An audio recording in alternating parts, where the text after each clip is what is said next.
Good morning, everyone. Aja here from Pandamonium. We are getting ready to get on the road and head back to Quartzsite.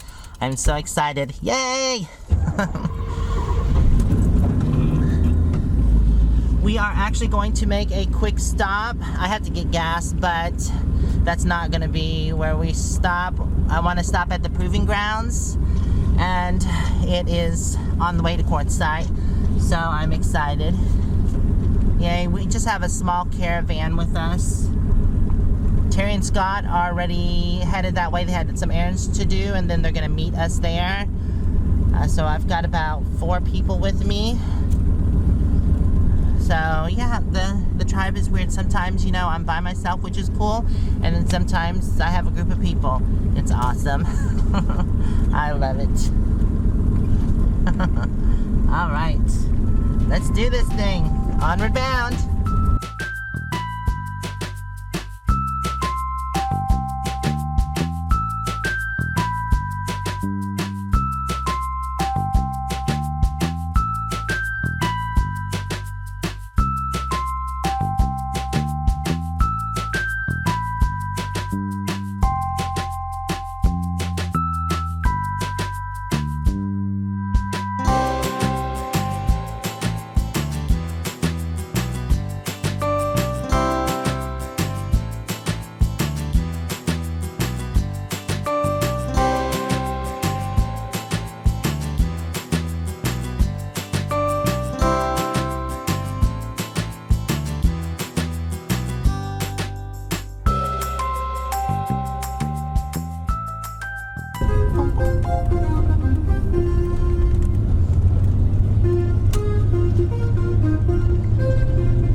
We just got on 95 North and are going to be heading all the way to Quartzsite. Like I said, we do have a stop, which is the Proving Grounds. It's huge artillery guns.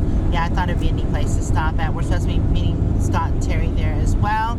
Today is a windy day with a high chance of dust storms everywhere, just blowing. Yeah, so I'm going to be glad to be getting out of Yuma because there was supposed to be dust storms. There is a 60% chance of rain in Quartzsite, which is fine by me because I think we need a little bit of rain. Would do Panda good to wash off. Wow, look at all the salad greens. I think that's kale out there. Yummy kale. God, that would be like a lifetime of kale. I would never need kale again. We're supposed to be meeting Terry and Scott, sorry, and also another group from the Hot Springs is meeting us. It's Dana and the family, Ken, Boxtruck Ken, and then I think someone else, Mike, and so they're all supposed to be meeting us at the Proving Grounds, I believe. I'm not sure. So, yeah, that's what's happening. Oh yeah, and Carolyn's not with us. She's in a other group, but they all are sick with the flu, unfortunately, so they haven't been around, which is understandable. They just kind of hibernating, and I totally get that. We don't have to be up each other's butts, but we're still friends, and, you know, we'll catch up with each other. So I'm sure they're going to come in a day or two when they feel better, so I hope y'all feel better. Mwah. Okay, onward bound.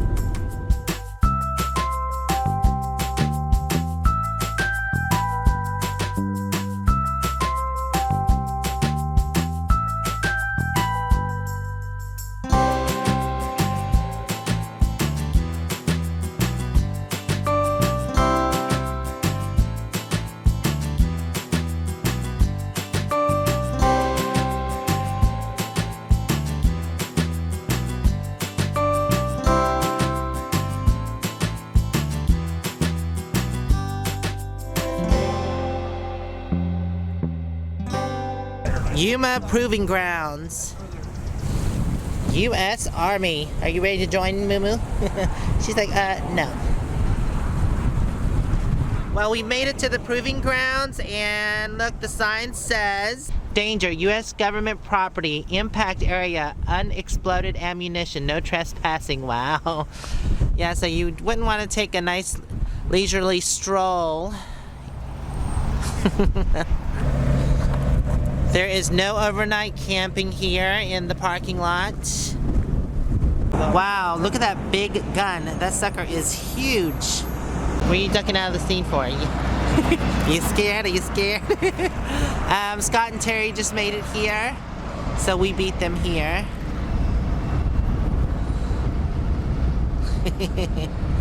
You trying to get a ride there? Yeah, trying to. Lift the leg, lift the leg. 280 millimeter gun. Big as a shell, the size of a shell you can fire. 280 millimeters. You can shoot it 17 miles, a 600-pound shell. Yeah. Wow. So what about that one? That one across the street's not as big. That looks like a 155, like a howitzer. And how far can that shoot? They can still shoot like 10 miles. Oh, really? 155. Oh, cool. So here's some of the information on it. The sign is wanting to fall off there. There's the Moo-moo. She's gonna shoot the gun. I'm gonna need you to get off the gun, sir. Oh, that's a good shot. That's why them guys are all deaf. Huh? I don't care what you play it loud, and I'm in artillery. Come on. Good girl. All right. Can you imagine trying to tow this thing with a truck?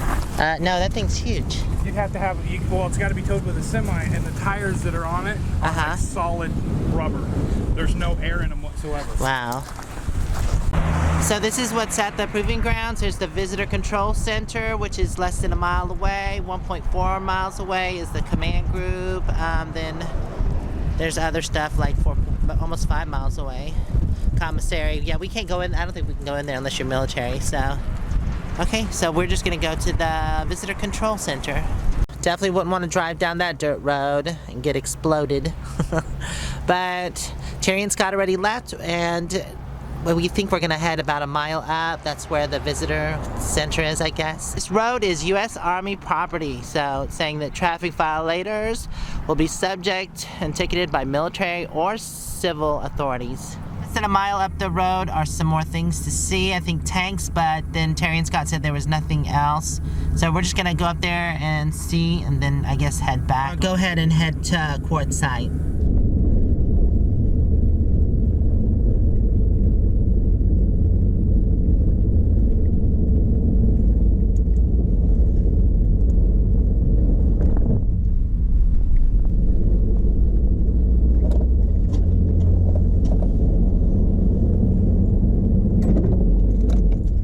So we had to park along the side of the road because it seems like they're fixing the parking lot and doing some construction.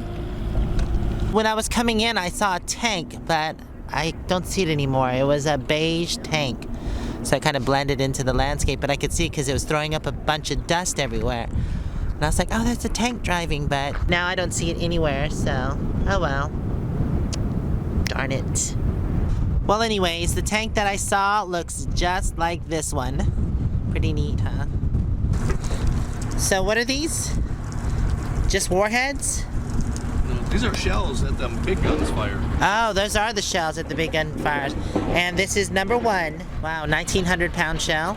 Yeah. So that's the Sherman Tank. You said that's World War II? Yeah, these are from World War II. Like that movie Fury with Brad Pitt. Right. Oh, yeah, yeah. So this is number 2. So this is the Armored Personal Carrier. APC, they call it. APC? Yep. Cool. And this is number 3. In here, about 12 guys. 12 people can fit in there? Yeah. Cool. This is the Sheridan, and it's an armored reconnaissance assault vehicle. Airborne assault vehicle. So it has the driver and also a machine gun at the top. And they'll have 3. You'll have a driver, your co-driver or navigator, and gunner. Oh, okay. And then they also have some kind of thing that lifts up back here because you can tell there's this flappy stuff. Unless them were to maybe cover the wheels or something? The oh, could be. They did use these in Saudi Arabia. Okay. Yeah, these were Vietnam era. And this is number 4. So this is a main battle tank, and this is number 5. Wow, that sucker looks mean. Look at the gun on that thing. Yeah. These they used in Desert Storm. Did they? Yeah. It looks pretty powerful. You can see the difference in how the tracks were. Right. Oh yeah, this is a lot bigger. Out So this is an engineer tank. Oh, that's cool. So it pulls things out. And I think we're on number 7. The numbers started running out, so I don't know if we are or not. They fire high explosives. Oh, they do fire high Blast explosives? through things, and then it's got a blade on it to push, and then they need to tow out tanks or. So there's the front part. Cool. Well, this one looks strange. Kind of reminds me of Doctor Who. What is this one? This is more for yeah. So it's the propelled howitzer. Yeah. What is it for? This shared with other systems. This howitzer saw combat in Vietnam. Oh, okay, cool. Because these will tow. These are for towing them big. Oh, I see. Like up front. Right. This one looks like a pretty mean tank. Wow, look at how long that gun is. That's a huge. Yeah. That's. Kind of looks like a dinosaur a little bit. Well, they angle these so when they would shoot shells at them. Oh, they would reflect? Yeah, try and bounce. That's why they make the bodies like that. Oh. Right. Yeah, that looks really thick. But that's their aim point. They'd always aim for the back of the turrets. Ah. That's why whenever you see it in the movies, it blows the turret off. Right. I see. That's a Cool. 120 millimeter gun. 120 millimeter gun. M103. M103 combat tank. 120,000 pounds. Wow. So this is the M47 Medium Tank. This is number 4, so it's weird. They're not numbered in order. We'll just not. in the series of patent tanks. Oh, wow. This one looks like a pretty mean tank, too. Short-lived M46. Wow. So this one is the recovery tank. It's a M74. Korean War vintage. Used to support testing in early Cold War era. It's a mean looking tank that's too. the machine gun turret right there. Oh, is it? Yeah, you put your 50 caliber machine gun out there and that's moving around. Oh, so this is, wait, okay, I see. That's, yeah, Korean War. That's to go, like if a tank was blown up or out of service, they could go drag it off the battlefield and fix it. What is this? This is anti-aircraft. They call them ACAC guns. Oh. They're the ones that go boom. The big boom, ones? boom, Oh, boom, yeah, boom. yeah. And that's for guided missiles, and that's radar installations on top. Oh, cool. Wow. That's got to be newer. Right. So this is Sergeant York, Weapon Systems and Aircraft. Oh, anti-aircraft, right. Pyramidal. Number 6. Wow, these numbers are everywhere. I wish it told a little more like how much these ones weighed. Right. Those are rubber tires? Yeah. Oh yeah, I see. They are rubber tires. I thought they were all metal. Right. Oh, the pads inside the chain? These things they throw, Right when they here? throw their track, is the biggest thing. They'd have to put them together like bicycle chains. Right. Oh, I bet that would be hard though. You see that in the movies where they have to get in there and lay it, then they drive back on it, hook it back up. Oh, it's heavy. There ain't nothing easy about it. These are all Army, but So you were in the Army? Yeah. If y'all were wondering, he was in the Army, retired, disabled. combat medic. This is the anti-aircraft Yeah. as well, right? Artillery. Self-propelled, twin 40 millimeter guns. Duster. Cool. It shoots a shell up in the air, and then they set it for at a certain altitude, it explodes. So that's why they just throw up a bunch of flak when planes Right. are flying. They just explode in the air. I see. Exploding shells, and then all the shrapnel's what would go through the planes and tear them apart. Right. So this is the Honest John rocket. Do you know why it's called the Honest John? Because it keeps people honest, I guess. What do you think, Moo-moo? She's like, yep, I agree. Number 10. Hopefully we stay in order this time. Number 88. So this is the Little John rocket. A lot smaller than the other one. Oh, look at that back there. So this is the M386 rocket launcher. Truck mounted. Wow. Looks pretty mean. You ever watch like the Battle of Quezon and stuff? Uh-huh. This is the only things that saved that base from being overrun. Wow, that's a 3 days. huge gun. This is the M107, 175 millimeter gun. Self-propelled. Yeah, because it could shoot like 20 miles. Wow.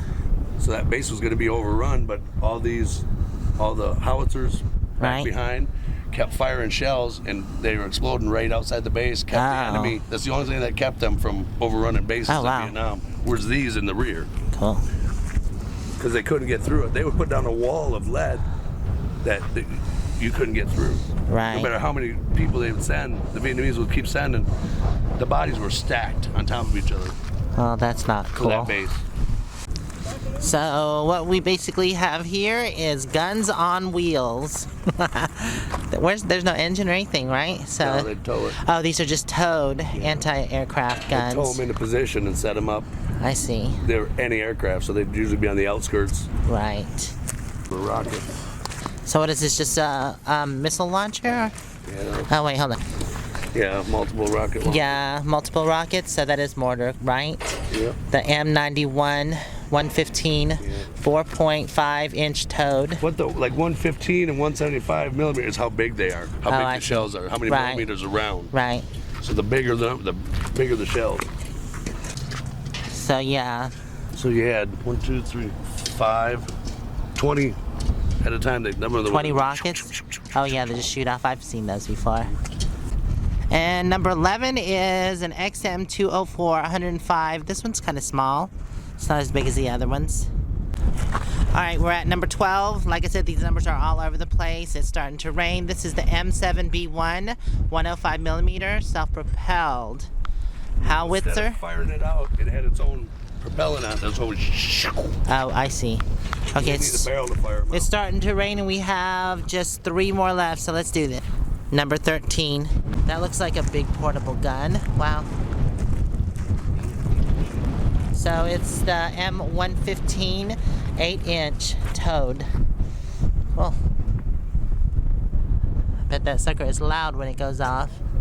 Number 14. So this is a big cannon here. This is the M14 155 millimeter, and it's towed as well.